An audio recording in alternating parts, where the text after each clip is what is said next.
ಅಣ್ಣನ ದೃಷ್ಟಿಯಲ್ಲೇ ಕೃಷ್ಣ ಆರೋಪಿ ಸ್ಥಾನದಲ್ಲಿ ನಿಂತ್ಕೊಂಡ್ಬಿಡ್ತಾನೆ ದುರ್ಯೋಧನನ ಸಾವಿನ ವಿಚಾರದಲ್ಲಿ. ಅಣ್ಣ ತಮ್ಮಂದಿರ ನಡುವೆಯೇ ಈ ಮಟ್ಟದ ಒಂದು ವಿರೋಧವನ್ನು ಕೃಷ್ಣ ಹೇಗೆ ನಿಭಾಯಿಸ್ದ?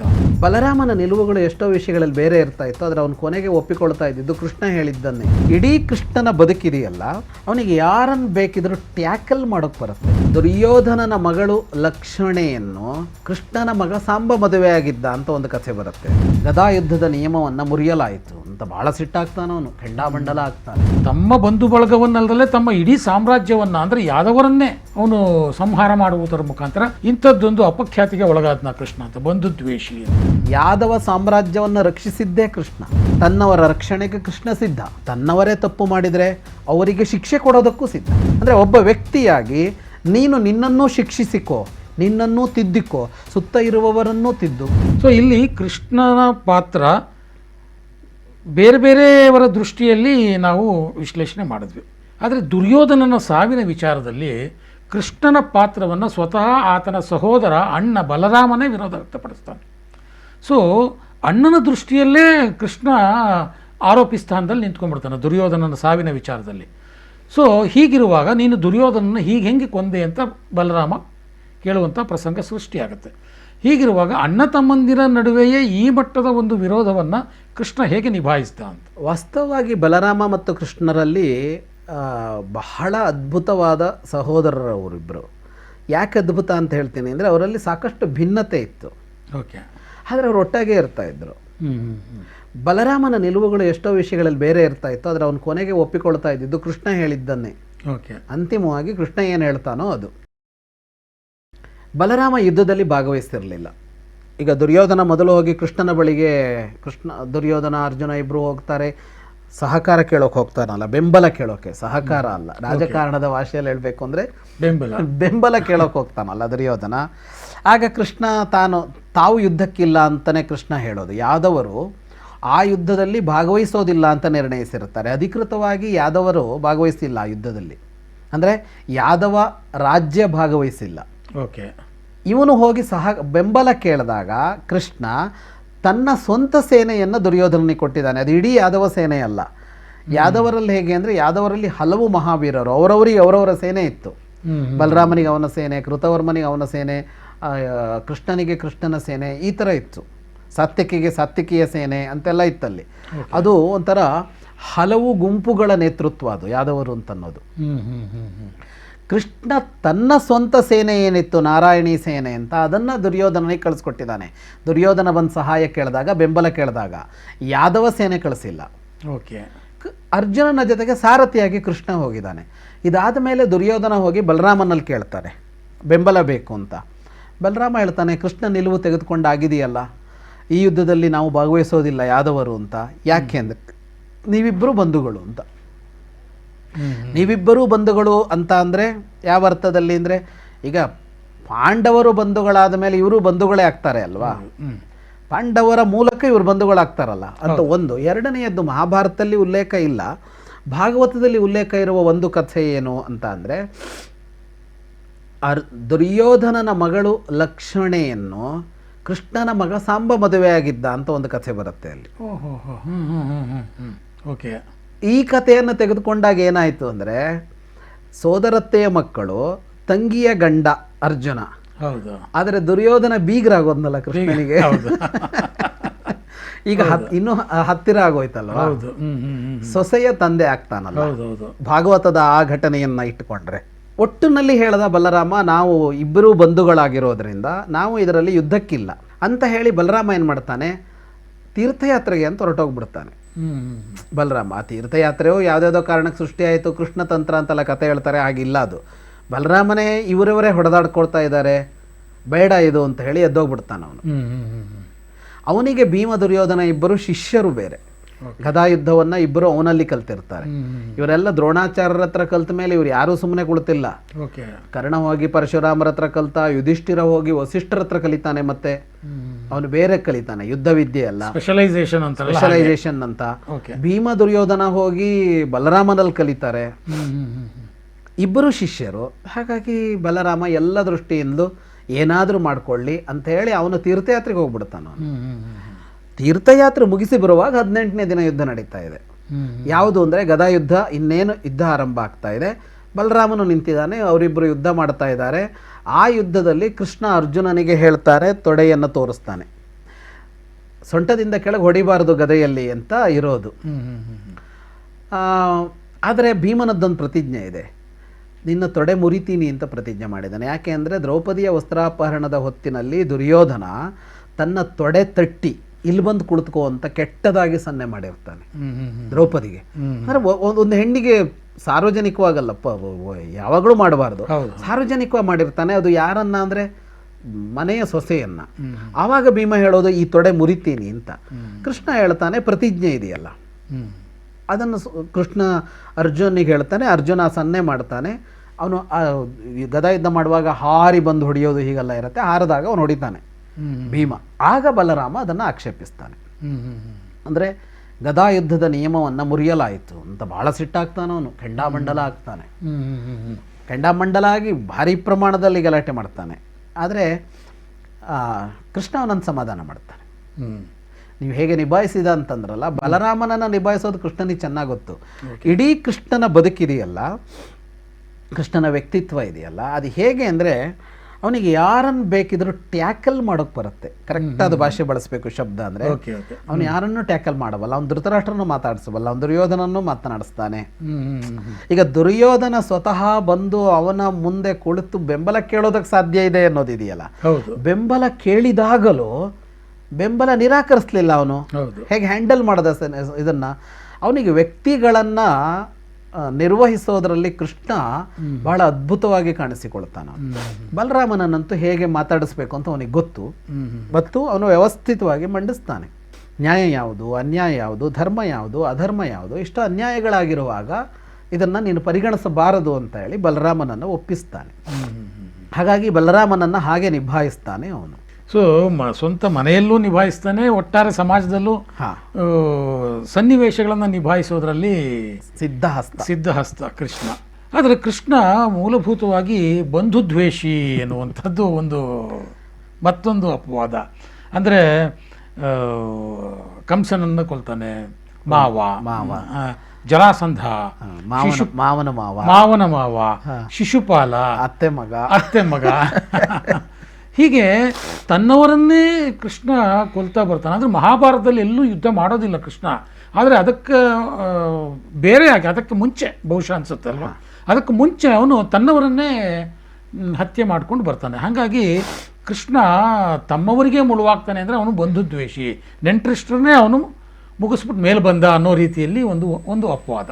ಜೊತೆಗೆ ತಮ್ಮವರೇ ಆದಂತಹ ಯಾದವರನ್ನು ಸಹ ಕೃಷ್ಣ ಅವರನ್ನು ಸಂಹಾರ ಮಾಡಿಬಿಡ್ತಾನೆ. ಒಟ್ಟಾರೆಯಾಗಿ ತಮ್ಮ ಬಂಧು ಬಳಗವನ್ನಲ್ಲದಲ್ಲೇ ತಮ್ಮ ಇಡೀ ಸಾಮ್ರಾಜ್ಯವನ್ನು ಅಂದರೆ ಯಾದವರನ್ನೇ ಅವನು ಸಂಹಾರ ಮಾಡುವುದರ ಮುಖಾಂತರ ಇಂಥದ್ದೊಂದು ಅಪಖ್ಯಾತಿಗೆ ಒಳಗಾದ್ನ ಕೃಷ್ಣ ಅಂತ, ಬಂಧುದ್ವೇಷಿ ಅಂತ. ಕೃಷ್ಣ ಬಂಧುದ್ವೇಷಿ ಅಂತ ಹೇಳೋದಕ್ಕೆ ಬೇಕಾದ ಕಾರಣಗಳಿಲ್ಲಿವೆ. ನೀವು ಹೇಳದಲ್ಲೆಲ್ಲ ಅವನು ತನ್ನವರನ್ನೇ ಕೊಂದಿದ್ದಾನೆ. ಕಂಸ ಸೋದರ ಮಾವ, ಜರಾಸಂಧ ಸೋದರ ಮಾವನ ಮಾವ, ಇವನು ಶಿಶುಪಾಲ ಸೋದರತ್ತೆಯ ಮಗ. ಪಾಂಡವರಿಗೆ ಸೋದರತ್ತೆಯ ಮಕ್ಕಳು ಶಿಶುಪಾಲನೂ ಹೌದು. ಆ ರುಕ್ಮ ಅವನು ಹೆಂಡತಿಯ ಅಣ್ಣ, ಅವನಿಗೆ ಇವನಿಗೆ ಆಗೋದಿಲ್ಲ. ರುಕ್ಮಿಣಿಯ ಅಣ್ಣ, ಅವರಿಬ್ಬರಿಗೆ ಆಗೋದಿಲ್ಲ. ಮುಂದೆ ನೋಡಿದರೆ ಅವನ ಅವತಾರ ಪರಿಸಮಾಪ್ತಿಯ ಹೊತ್ತಿನಲ್ಲಿ ಯಾವ್ದವರು ಅವನ ಕಣ್ಣೆದುರಿಗೆ ಹೊಡೆದುಕೊಂಡಿದ್ದಾರೆ, ಅಳಿದುಳಿದವರನ್ನು ಅವನೇ ಕೊಂದುಬಿಟ್ಟ ಅಂತ ಕೂಡ ಮಾತು ಬರುತ್ತೆ. ಹಾಗೆ ನೋಡಿದಾಗ ತನ್ನವರನ್ನೆಲ್ಲ ಸಂಹರಿಸಿದ ಅನ್ನೋದಕ್ಕೆ ಕೃಷ್ಣನ ಇದರಲ್ಲಿ ಉತ್ತರ ಸಿಗತ್ತೆ. ರಾಮಕೃಷ್ಣ ಎರಡೂ ವ್ಯಕ್ತಿಗಳನ್ನು, ಎರಡೂ ಅವತಾರಗಳನ್ನು, ಎರಡು ವ್ಯಕ್ತಿತ್ವಗಳನ್ನು ಇಟ್ಕೊಂಡು ನೋಡಿದ್ರೆ, ರಾಮನ ಒಂದು ಚಿತ್ರ ಅಂತ ಬಂದರೆ ನಮಗೆ ಎಚ್.ಎಸ್. ವೆಂಕಟೇಶ್ ಮೂರ್ತಿ ಅವರು ಒಂದು ಸಲ ಮಾತಾಡ್ತಾ ಹೇಳಿದ್ರು, ನನಗದು ಯಾವಾಗಲೂ ಮನಸ್ಸಲ್ಲಿ ಗಟ್ಟಿ ಕೂತಿದೆ. ಏನಂದರೆ ರಾಮ ಅಂತ ಅಂದಾಗ ಅಲ್ಲೊಂದು ಒಟ್ಟು ಅಂತ ಒಂದು ರೂಪ ಇದೆ ಅಂತ. ಈಗ ರಾಮನ ಚಿತ್ರ ಅಂತ ಅಂದರೆ ಈ ಸೀತಾರಾಮರ ವಿವಾಹದಲ್ಲಿ ಎಲ್ಲರೂ ನಿಂತಿರುವ ರಾಮ ಸಿಂಹಾಸನದ ಮೇಲೆ ಕುಳಿತುಕೊಂಡಿದ್ದಾನೆ. ಭರತ, ಶತ್ರುಘ್ನ, ಆಮೇಲೆ ಲಕ್ಷ್ಮಣ, ಆಮೇಲೆ ವಿಭೀಷಣ, ಆಮೇಲೆ ಸುಗ್ರೀವ, ಋಷಿಗಳು ಎಲ್ಲ ನಿಂತಿರೋ ಒಂದು ಚಿತ್ರ ನಮ್ಮ ತಲೆಯಲ್ಲಿ ಬರುತ್ತೆ. ಹಾಗಾಗಿ ರಾಮ ಅಂದರೆ ಇಡೀ ಕುಟುಂಬ, ರಾಮ ಅಂದರೆ ಇಡೀ ಸಮುದಾಯ, ರಾಮ ಅಂದರೆ ಇಡೀ ಸಮೂಹ ಅನ್ನೋ ತರಹದಲ್ಲಿ ಚಿತ್ರಿಸ್ಕೊಂಡು ಬಂದಿದ್ದಾರೆ ಅಂತ ಅವ್ರು ಹೇಳ್ತಾ ಇದ್ರು. ತುಂಬ ಚೆನ್ನಾಗಿದೆ ಅದು. ಕೃಷ್ಣನು ಹೀಗೆ ಬದುಕಿದ್ದಾನೆ ವಾಸ್ತವವಾಗಿ. ಯಾದವರ ಜೊತೆಗೆ ಸುದೀರ್ಘ ಕಾಲ ಅವನು ಬದುಕಿದ್ದಾನೆ. ಯಾದವರನ್ನು ಜರಾಸಂಧ ಕಂಸ ತೆಗೆದೇ ಬಿಡ್ತಾ ಇದ್ರು. ಕಂಸನ ಕೊಂದ ಮೇಲೆ ಜರಾಸಂಧ ಇಡೀ ಯಾದವರನ್ನು ನಾಶ ಮಾಡ್ತಾ ಇದ್ದ. ಯಾದವರನ್ನು ಉಳಿಸಬೇಕು ಅಂತ ಮಥುರೆಯಿಂದ ಹೋಗಿ ನೀರಿನೊಳಗೆ ಸಮುದ್ರದಲ್ಲಿ ಒಂದು ನಗರ ಕಟ್ಟಿ ಯಾದವರನ್ನು ಕಾಪಾಡಿದವನು ಕೃಷ್ಣ. ಯಾದವರನ್ನು ಬಹಳ ಎತ್ತರಕ್ಕೇರಿಸಿದವನು ಕೃಷ್ಣ. ಆದರೆ ಅದೇ ಯಾದವರು ದುಷ್ಟರಾಗಿ ಪರಿಣಮಿಸಿದಾಗ ಕೃಷ್ಣ ಸಂಹಾರ ಮಾಡದ. ಅಂದರೆ ಅವನು ಯಾದವ ದ್ವೇಷಿಯಾಗಿದ್ದರೆ, ಬಂಧು ದ್ವೇಷಿಯಾಗಿದ್ದರೆ ಯಾದವ ರಕ್ಷಣೆ ಮಾಡಬೇಕಾಗಿರಲಿಲ್ಲ. ಅವನು ಮಥುರೆಯಲ್ಲಿ ಅವನು ಕಂಸನನ್ನು ಯಾಕೆ ಕೊಲ್ಲಬೇಕಾಯಿತು ಅಂದರೆ, ಕಂಸ ಸರ್ವಾಧಿಕಾರಿಯಾಗಿದ್ದ, ತನ್ನ ತಂದೆಯನ್ನೇ ಸೆರೆಮನೆಗೆ ಹಾಕಿದವನು. ಕಂಸನನ್ನು ಕೊಂದ ಮೇಲೆ ಕೃಷ್ಣ ಏನು ಮಾಡ್ದ? ಅವನು ಕೂತ್ಕೊಂಡ ಅಲ್ಲಿ, ಅವನ ತಂದೆಯಾದ ವಸುದೇವನನ್ನು ಕೂರಿಸಿದ್ನ ಅಂದ್ರೆ ಇಲ್ಲ. ಯಾದವರ ಹಳೆಯ ರಾಜ ಅವನು, ವೃದ್ಧ, ಇವನ ಸೋದರ ಮಾವನ ತಂದೆ ಅವನು. ಅಂಥ ಉಗ್ರಸೇನನನ್ನು ರಾಜನನ್ನಾಗಿಸಿದ್ದವನು ಅಂತ ತಾನು ತಗೊಳ್ಳೇ ಇಲ್ಲ. ಹಾಗಾಗಿ ಬಂಧು ದ್ವೇಷವೇ ಇಲ್ಲ ಅಲ್ಲಿ. ಮುಂದೆ ಯಾದವರನ್ನು ಉಳಿಸಿ ಬೆಳೆಸೋದಕ್ಕೆ ಬಹಳ ಶ್ರಮಪಟ್ಟವನು ಕೃಷ್ಣ. ಆದರೆ ಅದೇ ಯಾದವರೇ ದುಷ್ಟರಾಗಿಬಿಟ್ರೆ, ಅವರೇ ಕೆಟ್ಟವರಾಗಿಬಿಟ್ರೆ, ದುಶ್ಚಟಗಳಿಗೆ ಬಲಿಯಾದರೆ, ಯಾದವರು ಹಾಗಾದರು ಅಂತ ಹೇಳುತ್ತೆ ಕಥೆ ಮಹಾಭಾರತ. ಯಾದವರು ಹಾಗೆ ಆದರು ಅಂತ ಹೇಳುತ್ತೆ. ಮದ್ಯಪಾನಗಳಲ್ಲಿ ಮುಳುಗೋದು, ಯಾರನ್ನೋ ಲೇವಡಿ ಮಾಡೋದು, ಯಾರಿಗೋ ಕುಚೋದ್ಯ ಮಾಡೋದು, ಅಪಾರವಾದ ಸಂಪತ್ತು, ಅಪಾರವಾದ ಶಕ್ತಿ, ಕೃಷ್ಣನ ಬೆಂಬಲ, ಯಾರೂ ಮುಟ್ಟೋಕೆ ಬರಲ್ಲ. ಹಾಗಾದಾಗ ಏನಾಯಿತು ಅಂತ ಅಂದರೆ, ಒಳಿತು ಎಲ್ಲ ಕಡಿಮೆ ಆಗ್ತಾ ಹೋಗ್ಬಿಡ್ತು. ಬರೀ ಇಂಥವೇ ಅಂದರೆ ಏನು ಅಂದರೆ, ಪುಂಡತನ ಅಂತ ಹೇಳ್ತೀವಲ್ಲ, ಅದು ದುಷ್ಟತನ, ಅದು ಪುಂಡತನಕ್ಕೆ ಎರಡು ವ್ಯತ್ಯಾಸ ಇದೆ. ದುರ್ಯೋಧನಾದಿಗಳಿದ್ದೇನು ಅಂದರೆ ಸಾಮ್ರಾಜ್ಯ ಬೇಕು, ಇನ್ನೊಂದು ಬೇಕು ಅಂತ. ಇದು ಈ ಪುಂಡತನ ಅಂದರೆ ಹಂಗಲ್ಲ, ಇದು ಒಂಥರ ಚಿಲ್ಲರೆ, ಯಾರನ್ನೋ ಕೆರಳಿಸೋದು, ಯಾರಿಗೋ ಹೊಡೆಯೋದು, ಪುಂಡಾಟಿಕೆ ಇದು ಮಾಡ್ತಾ ಇದ್ರು ಅವರು. ಆಗ ಏನಾಯಿತು ಅಂದರೆ ಅವರನ್ನು ನಾಶ ಮಾಡೋದು ಅನಿವಾರ್ಯ ಆಯಿತು ಅವನಿಗೆ. ಮತ್ತೆ ಇಲ್ಲಿ ಕಂಸನನ್ನು ಕೊಂದಾಗ ಕಂಸನನ್ನು ಕೊಲ್ಲಲೇಬೇಕಿತ್ತು ಅವನು. ಯಾಕೆ? ಅವನಷ್ಟು ದುಷ್ಟನಾಗಿದ್ದ, ತನ್ನವನಾಗಿದ್ದರು. ಶಿಶುಪಾಲನು ಹಾಗೇನೆ. ಈಗ ಬಂಧುದ್ವೇಷಿ ಆದರೆ ಪಾಂಡವರ ಕಡೆಗೆ ಯಾಕೆ ನಿಲ್ತಾನೆ? ಪಾಂಡವರು ಸೋದರತ್ತೆಯ ಮಕ್ಕಳು, ಶಿಶುಪಾಲನು ಸೋದರತ್ತೆಯ ಮಗ ಆದಾಗ ಒಂದು ಸೋದರತ್ತೆಯ ಮಗನನ್ನು ಕೊಂದು ಇನ್ನೊಂದು ಸೋದರತ್ತೆಯ ಮಕ್ಕಳನ್ನು ಉಳಿಸಿದಾನೆ ಅಂದರೆ ಅಲ್ಲಿ ಬಂಧುದ್ವೇಷ ಕಾರಣ ಅಲ್ಲ ಅಂತ ಆಗೋಯ್ತು. ಹಾಗಿದ್ರೆ ಕಾರಣ ಬೇರೆ ಇದೆ. ಪಾಂಡವರ ಜೊತೆಗೆ ನಿಂತಿದ್ದು ಸೋದರತ್ತೆಯ ಮಕ್ಕಳು ಅಂತಲ್ಲ, ಪಾಂಡವರು ಒಳ್ಳೆಯವರು, ಸಮಾಜಕ್ಕೆ ಅವರು ಬೇಕು ಅಂತ. ಶಿಶುಪಾಲನ ಕೊಂದಿದ್ದು ಸೋದರತ್ತೆಯ ಮಗ ಅಂತ ಅಲ್ಲ, ಬಂಧುದ್ವೇಷಕ್ಕಾಗಿ ಅಲ್ಲ, ಸಮೂಹಕ್ಕೆ ಕೆಡುಕು ಮಾಡ್ತಾನೆ ಅಂತ. ಜರಾಸಂಧನದ್ದು ಒಂದು ದೊಡ್ಡ ಮಾಫಿಯಾ ಇತ್ತು. ಅಂದರೆ ಅದೇನು ಅಂದರೆ ಈ ಜಿಯೋಪಾಲಿಟಿಕ್ಸಿನ ಮಾಫಿಯಾ.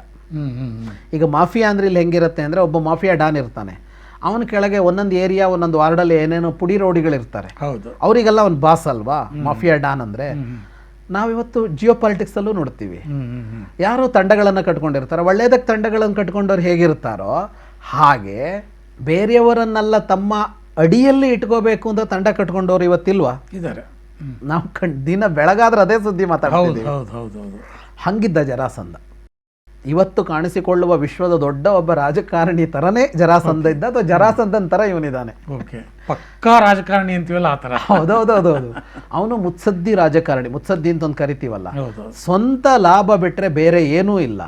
ಅದಕ್ಕೆ ಯಾವ ತರಹದ ತಂತ್ರ ಬೇಕಾದ್ರೂ ಮಾಡ್ತಾನೆ ಅಂಥವನು ಜರಾಸಂಧ. ಅವನ ಅಡಿಯಲ್ಲಿ ಈ ಕಂಸ, ಈ ಶಿಶುಪಾಲ, ಈ ರುಕ್ಮ, ಈ ದಂತವಕ್ತ್ರ, ಇವರೆಲ್ಲ ಅವನ ಅಡಿಯಲ್ಲಿ. ಅಂದರೆ ಬೇರೆ ಬೇರೆ ರಾಜ್ಯಗಳ ರಾಜರುಗಳು ಇವರೆಲ್ಲ.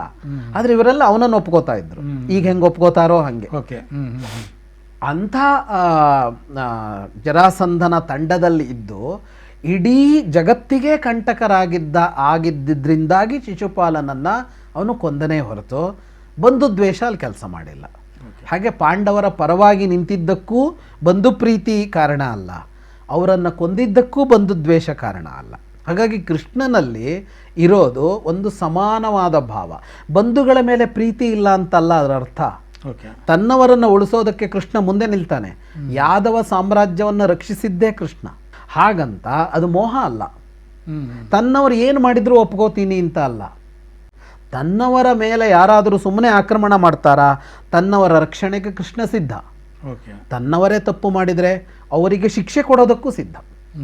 ಇದು ಕೃಷ್ಣನ ನಿಲುವು ಅಂತ. ನಮಗೆ ಕೊನೆಗೂ ಬೇಕಾದದ್ದೇನು ಅಂತ ಅಂದರೆ, ನಮ್ಮವರನ್ನು ನಾವು ರಕ್ಷಿಸಿಕೊಳ್ತೀವಿ, ನಮ್ಮದನ್ನು ರಕ್ಷಿಸಿಕೊಡ್ತೀವಿ. ಅದು ನಮ್ಮ ಸಂಸ್ಕೃತಿಯೋ ಸಂಪ್ರದಾಯವೋ ನಮ್ಮ ಅಭಿಪ್ರಾಯವೋ ನಮ್ಮ ಜನಗಳೋ ಇದನ್ನು ರಕ್ಷಿಸಿಕೊಳ್ತೀವಿ. ಆದರೆ ನಮ್ಮದರೊಳಗೆ ಕೆಡುಕಿದ್ರೆ ಅದನ್ನು ರಕ್ಷಿಸೋದಿಲ್ಲ ನಾವು. ಅದನ್ನು ನಾವೇ ನಾಶ ಮಾಡ್ತೀವಿ. ಹೊರಗಡೆಯಿಂದ ಬಂದು ನಮ್ಮತನವನ್ನು ನಾಶ ಮಾಡ್ತಾರೆ ಅಂದರೂ ನಾವು ಎದುರಿಸ್ತೀವಿ, ನಮ್ಮೊಳಗೇ ಕಿಡುಕಿದ್ರೂ ನಾಶ ಮಾಡ್ತೀವಿ ಅಂತ ಅನ್ನೋದು ಕೃಷ್ಣನ ನಿಲುವು. ಹಾಗಾಗಿ ಯಾದವರ ಮೇಲೆ ಹೊರಗಡೆಯಿಂದ ಆಕ್ರಮಣ ಆಯ್ತಾ, ಯಾದವರ ರಕ್ಷಣೆಗೆ ಸಿದ್ಧ. ಯಾದವರೇ ದುಷ್ಟರಾದ್ರ ಯಾದವರ ಸಂಹಾರಕ್ಕೂ ಸಿದ್ಧ. ಹಾಗಾಗಿ ಕೃಷ್ಣ ಅನ್ನೋನು ಅತ್ಯಂತ ಆದರ್ಶವಾದ ಒಬ್ಬ ವ್ಯಕ್ತಿ ಹೇಗಿರಬೇಕು ಅಂತ ತೋರಿಸಿರೋನು, ಒಬ್ಬ ರಾಜಕಾರಣಿ ಹೇಗಿರಬೇಕು ಅಂತ ಮಾತ್ರ ಅಲ್ಲ, ಪ್ರತಿ ಮನುಷ್ಯ ಹೀಗಿರಬೇಕು ಅಂತ. ಈಗ ನಾವು ರಾಜರಲ್ಲ, ಆದರೆ ನಾನು ಮತ್ತು ನನ್ನ ಸುತ್ತ ಅಂತ ಒಂದಿದೆ. ಕೆಡುಕು ನನ್ನೊಳಗೂ ಇದ್ದಿರ್ಬೋದು. ಇನ್ನೊಬ್ಬರಲ್ಲಿ ಕೆಡುಕು ಕಂಡಾಗ ನಾವು ಮಾತಾಡ್ತೀವಿ, ತಪ್ಪು ಅಂತ ಹೇಳ್ತೀವಿ. ಅದೇ ಕೆಡುಕು ನನ್ನಲ್ಲೂ ಇದ್ದಿರುತ್ತಲ್ಲ. ನಾವು ಯಾರೂ ಪರಿಶುದ್ಧರಲ್ವಲ್ಲ ಪರಿಪೂರ್ಣವಾಗಿ. ನಮ್ಮಲ್ಲಿ ಅಸೂಯೆ ಇರ್ಬೋದು, ನಾವು ಯಾರನ್ನೋ ತುಳಿತಾ ಇರ್ಬೋದು, ನಾವು ಯಾರಿಗೋ ವಂಚಿಸ್ತಾ ಇರ್ಬೋದು, ಯಾರದ್ದೋ ಕಿತ್ಕೊಂಡಿರ್ಬೋದು. ಯಾರದ್ದೋ ಭೂಮಿಯನ್ನು ಕಿತ್ಕೊಳ್ಳೋದು ಸುಲಭ ಆಗಿರದೇ ಇರ್ಬೋದು ನಮ್ಮ ಹತ್ರ, ಸಾಮರ್ಥ್ಯ ಕಡಿಮೆ ಇರೋದ್ರಿಂದ. ಇನ್ಯಾರದೋ ಅವಕಾಶ ಕಿತ್ಕೊಂಡಿರ್ಬೋದು ನಾವು.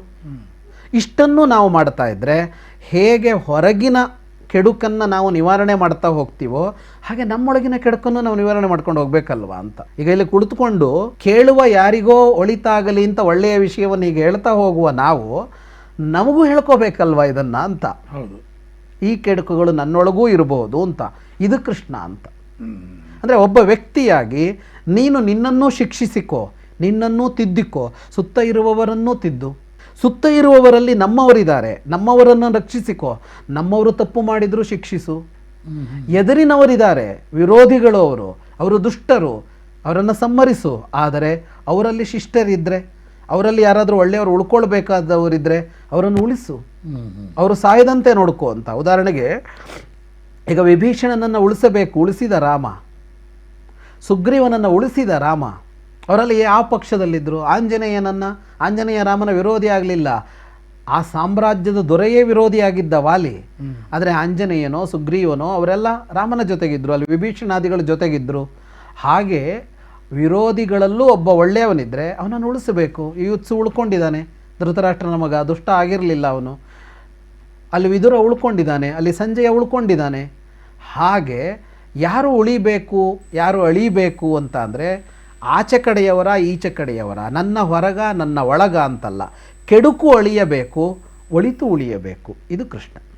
ಅಂದರೆ ಅಂತಿಮವಾಗಿ ಯಾದವ ಸಾಮ್ರಾಜ್ಯವೇ ಸಂಪೂರ್ಣವಾಗಿ ಕಣ್ಮರೆಯಾಯಿತು ಅಂತ ನಾವು ಹೇಳ್ತೀವಿ. ದುಷ್ಟರೆಲ್ಲ ಹೋದರು, ವಜ್ರ ಅಂತ ಒಬ್ಬ ಉಳಿದಿರ್ತಾನೆ. Okay okay. ಅಂದರೆ ನನಗೆ ಇಲ್ಲಿ ಒಂದೇ ಒಂದು ಕೊನೆಯದಾಗಿ ಒಂದು ಕುತೂಹಲ ಅಂತಂದರೆ ಈ ಯಾದವಿ ಕಲಹ ಅಂತ ನಾವು ಮಾತಾಡ್ತೀವಿ ಸಹಜವಾಗಿ. ಈಗಲೂ ಅದನ್ನು ಎಲ್ಲದಕ್ಕೂ ಬಳಸಿ ಯಾದವಿ ಕಲಹ ಅಂತ. ಸೊ ಯಾದವಿ ಕಲಹ ಅಂತಂದರೆ ಈ ಎಲ್ಲ ವಿಚಾರಗಳನ್ನ ಇಟ್ಕೊಂಡೇ ಹೇಳ್ತಾರ? ಏನಿಲ್ಲ, ಯಾದವರ ನಡುವೆ ಆದ ಕಲಹಕ್ಕೆ ಯಾದವಿ ಕಲಹ ಅಂತ ಹೆಸರು. ಓಕೆ. ಯಾದವಿ ಕಲಹ ಎಲ್ಲ ಆಯಿತು ಅಂದರೆ ಅವರ ನಡುವೆ ಆಯಿತು, ಯಾರು ವಿರೋಧಿಗಳು ಬರಲಿಲ್ಲ. ಅವರನ್ನ ಬಹಳ ಕಾಲ ಜಗತ್ತಿನ ದೊಡ್ಡ ದೊಡ್ಡ ರಾಜಮನೆತನಗಳು ಅವರನ್ನ ಮಣಿಸೋದಕ್ಕೆ ಪ್ರಯತ್ನಿಸಿದ್ವು. ಆಗೆಲ್ಲ ಕೃಷ್ಣ ಅವರನ್ನ ಉಳಿಸಿದ. ಕೊನೆಗೆ ಅವರೇ ಎರಡು ಗುಂಪಾಗಿ ಹೊಡ್ಕೊಂಡ್ರು. ಒಂದು ಗುಂಪಿನಲ್ಲಿ ಕೃತವರ್ಮ ಇದ್ದ, ಒಂದು ಗುಂಪಿನಲ್ಲಿ ಸಾತ್ಯಕಿ ಇದ್ದ. ಅಂದ್ರೆ ಒಂದು ಕುಲದವರು, ಒಂದು ಗುಂಪಿನವರು ತಾವೇ ಪರಸ್ಪರ ಹೊಡೆದುಕೊಳ್ಳೋದಕ್ಕೆ ಆಮೇಲೆ ಅದೇ ಒಂದು ಹೆಸರಾಗಿಬಿಡ್ತು. ನೋಡು, ಅದು ನೀನು ಹಿಂಗಿನ್ನ ಈಗ ನೀವೇ ಹೊಡೆದಾಡ್ಕೊಂಡ್ರೆ ಯಾದವರು ಹೊಡೆದಾಡ್ಕೊಂಡಂಗೆ ಆಗತ್ತೆ ಅಂತ ಹೇಳ್ತಾ ಹಾಗೆ ಜಗಳ ಆಡಿದ್ದಕ್ಕೆಲ್ಲ ಯಾದವಿ ಕಲಹ ಅಂತ ಆಗೋಯ್ತು. ಒಟ್ಟಾರೆಗೆ ಕೃಷ್ಣನ ವ್ಯಕ್ತಿತ್ವವನ್ನು ಸರಳವಾದ ಮಾತುಗಳಲ್ಲಿ ವೀಕ್ಷಕರಿಗೆ ತಲುಪುವಾಗಿ ಹೇಳೋದು ಸುಲಭದ ಮಾತಲ್ಲ ಅದು. ಯಾಕಂದರೆ ಆ ಕೃಷ್ಣನ ವ್ಯಕ್ತಿತ್ವವೇ ಅಷ್ಟು ಸಂಕೀರ್ಣವಾಗಿದೆ. ಅವನು ರಾಜಕಾರಣಿಯಾಗಿ ನೋಡಬೇಕು, ದೇವರಾಗಿ ನೋಡಬೇಕು, ಒಬ್ಬ ಸಂಧಾನಕಾರರಾಗಿ ನೋಡಬೇಕು, ವೀರನಾಗಿ ನೋಡಬೇಕು. ಸೊ ಹೀಗೆ ಅನೇಕ ಆಯಾಮಗಳಲ್ಲಿ ಕೃಷ್ಣನನ್ನು ನೋಡುವಂತಹ ಮತ್ತು ಅದನ್ನು ವೀಕ್ಷಕರಿಗೆ ತಲುಪಿಸುವಂತಹ ಒಂದು ಕಾರ್ಯವನ್ನು ಇವತ್ತು ನೀವು ಮಾಡಿದಿರಿ. ಬಹುಶಃ ವೀಕ್ಷಕರಿಗೂ ಈ ವಿಶ್ಲೇಷಣೆ ಇಷ್ಟ ಆಗುತ್ತೆ ಅಂತ ಭಾವಿಸ್ತೀನಿ. ಇಷ್ಟು ದೂರ ಬಂದು ಕೃಷ್ಣನ ವ್ಯಕ್ತಿತ್ವವನ್ನು ಸರಳವಾಗಿ ನಮ್ಮ ವೀಕ್ಷಕರಿಗೆ ಹೇಳಿದ್ದಕ್ಕೆ ಧನ್ಯವಾದ. ನಮಸ್ತೆ.